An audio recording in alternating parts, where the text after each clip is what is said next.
Today I'm going to do an after-action report and a brief discussion on the gameplay of Horns of the Buffalo. This is a game designed by Bill Molyneux, who was kind enough to send this to me. It's part of his Bill Molyneux Games, or BMG.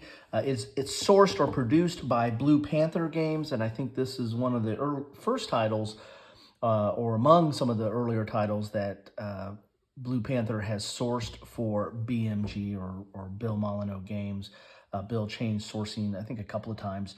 I've done an unboxing of this, so if you want to see the contents and talk a little bit about the components, I'll put a link to that in the description so you can check that out.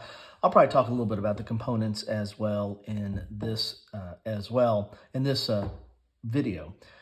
Horns of the Buffalo is 12 scenarios of the Anglo-Zulu War, 1879, and this has a lot of content in it. As it says right on the box, it has 12 scenarios.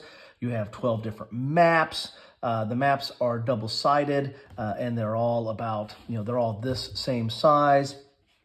You also have counters for both sides, for the Zulus and the British forces. And when I did the unboxing, I hadn't punched them out yet, but now that I punched them out, you can see that they're good quality. They're not as thick as the typical Blue Panther counters. However, they're larger than, I believe they're a little bit larger than the typical Blue Panther counters, but they're still good thickness, good quality, nice art on there, and you can see everything. Sorry about that, a little bit of shadow there. You can see everything you need to have right there on the counter. And that's the beauty of this system, is everything is right there on the counter. You don't need a combat results table or anything like that. You're going to be rolling a 10-sided die and figuring out what is going on. And what happened in this scenario? Well, the scenario that I decided to do is Rourke's Drift. Now, why would I do Rourke's Drift? Well, I am an aficionado, and one of my favorite movies, or war movies, is Zulu, which starred Michael Caine. I think this is one of his, if not his first movies, among some of his earliest movies. Stanley Baker, and narrated by Richard Burton. You don't get much more English than that, or British than that. Excellent movie. So this actually qualifies not only as an after-action report, but a Kilroy Goes to the Movies. So I highly recommend, if you have any interest in this topic or the Zulu Wars, this is a movie to see. There's also a prequel, I think it was filmed afterwards, called Zulu Dawn, which does the Battle of Ishihanda. I mispronounced that, of course. And which is the battle that preceded Rourke's Drift. And Rourke's Drift, the setup here at Rourke's Drift is basically a siege. This was an outpost that was occupied by the British before the major battle, and they actually kind of used it to strike out from. But after that major battle, there was a massive retreat, and then also an attack and kind of an overrun. And this area was surrounded. And as it says here in the notes, roughly 150 British soldiers successfully stood off at least 3,000 Zulus. And this was a bloodbath. I mean, this was, basically just these soldiers standing with a little bit of walls and buildings and a redoubt, the Great Redoubt, and held them off. That's what happened in real life. What happened in my situation was a little bit different. I got overwhelmed. And as you can see here, this last leader in the Great Redoubt, the last unit was taken out. He survived that because when you have a unit reduced, you're going to roll a 10-sided die, and if the number is like a 1 or 2, then the leader dies. But he survived.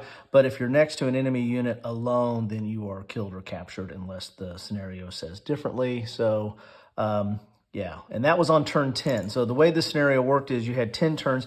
There's no turn track in this game. I usually just use the squares along, or the hexes along the side, and just move the turn tracker down. So on turn 10, that happened. So the way the British win this scenario is to hold out for 10 turns. The way that the Zulus win is to eliminate everybody within 10 turns, in which they did in this case. I played this solitaire. That's the beauty of this system. It's not that complicated. There's no hidden information, no cards or anything. no hidden units, so you can, it's easy enough to play solitaire. And consistent with Bill's other games, if you want to check them out, I've got a whole section under BMG for Bill's games, he uses, this is not the exact same system as other games, but it's very similar. As I said, the information is on the counter. It's very accessible, and it's very easy to get into. So let's talk a little bit about gameplay here. The rule book is not that long. The terrain chart is important because the terrain chart is going to tell you movement for the terrain, if there's any kind of movement cost on the terrain, in addition to a regular, 1 to move something. It's also going to tell you the melee effects or the fire effects. And with Zulus, it's mostly melee, tomato. If you look at their card or counter there, you see a 7 and a 3. The 7 is its melee combat effectiveness, and the 3 is its movement value. If it takes a hit, it gets reduced, so then it's a 3 and a 3 there. For the British forces, they start off as a 5 as for the melee, but they're better at firepower. So he has middle numbers at 6 is a firepower, and the 4 is range. Of course, there's line of sight. If you have any buildings or units between you, it's going to block line of sight. Again, very simple. And then they have movement. They have a movement of 2. And then when they get reduced, they are now at a 3, 3, 4 range. The range is the same. It's just their effectiveness is not as good. And then 2 movement. So again, very easy to get into, to understand this game. To understand these rules. That's one thing I really like about Bill's games is they're a great starting point. I mean, they're not so simple that that a grognard wouldn't find them interesting. I find it interesting, and I find that the variety, there's so many scenarios in here that you get a feel for each one of those battles without a lot of investment. So there's still decisions to make, and there's still roles to be made. So there's a little bit of fate that's going on there. But they're a great starting point. So if you're trying to introduce somebody into wargaming or hex encounter gaming, this is an excellent place to start, especially if they're interested in this topic or this subject matter. We look at the sequence of play here. It's very simple. They deploy reinforcements. The first player movement, in this case, the Zulus were the first player in this scenario. The second player does defensive combat. The first player does offensive combat. Second player does movement. The first player does offensive combat. And then the second player does offensive combat. And then you have a victory determination. So, it was... the dice didn't go my way. I mean, I have a defensive position. Those walls...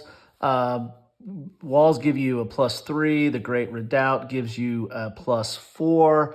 For melee, that's going to affect mainly the Zulus' role. The British were mainly firing, so that helped them, kind of shoot over the walls and stuff. However, from I think turn 6 and forward, so right around here, this is a +5. The Great Redoubt is a +5, and so anyway, I might have. I think I got the rules right this time, but it really was a bloodbath. I've played this before, and where the British have held out for 10 turns. This was not my day. This was again kind of a bloodbath. Anyway, that is what I have for you today. I've been meaning to get this to the table. Bill keeps sending me messages. Hey, when are you going to do some more on this? I said, I am, Bill. And so I will get this posted. A lot of my videos over the last few weeks have been stuff that I did a long time ago. I got really caught up over the holidays, and then I've been trying to enjoy my family and work. I try to enjoy work. But this one, since I just did this recently, I'll try to get this up as soon as I can so that you all can see what this game is about. If I messed up the rules, I'm sure Bill will tell me or anybody else will tell me. This was not meant to be a full rules overview, but more of kind of a high level, after action report and how you play the game. So I didn't maybe cover all the rules. And some of these scenarios have special rules too. Like you're probably asking, why is this vacant? Well, this got caught on fire. The Zulus can catch buildings on fire. They roll a certain number. I think they roll 1, and they did on that. So that made this unpassable, or impassable. And so that was kind of staved them off for a little bit. There's also snipers in this scenario, and there's some other rules on morale for the British. But, each scenario is going to be a little different, and you're going to have, kind of your setup chart there, and you're going to have any of the rules right here, and that's a scenario. And as I said, there's 12 of them in this book, so the scenario book is actually bigger than the rule book. And so there you have it. There's also optional rules that you can go into both in the scenario and I think in the rules as well. The only thing I did kind of different is it had the option of you can start a British unit reduced here if it to represent the people that were in the hospitals. I did that. I reduced it because I'm such a fan of this movie, and I remember all those soldiers that were in the hospital that were from an earlier engagement and kind of resting up there. And so I kind of did that, put them in at a reduced state. And maybe that affected. I don't think I did that the first time when I won as the British. Maybe that was all the difference. Anyway, if you have any comments on this or want to know a little bit more about this, please drop them in the comments down below. Thank you so much for stopping by. And you got a little bit of bonus. You got a movie to boot. Take care.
Thanks for watching.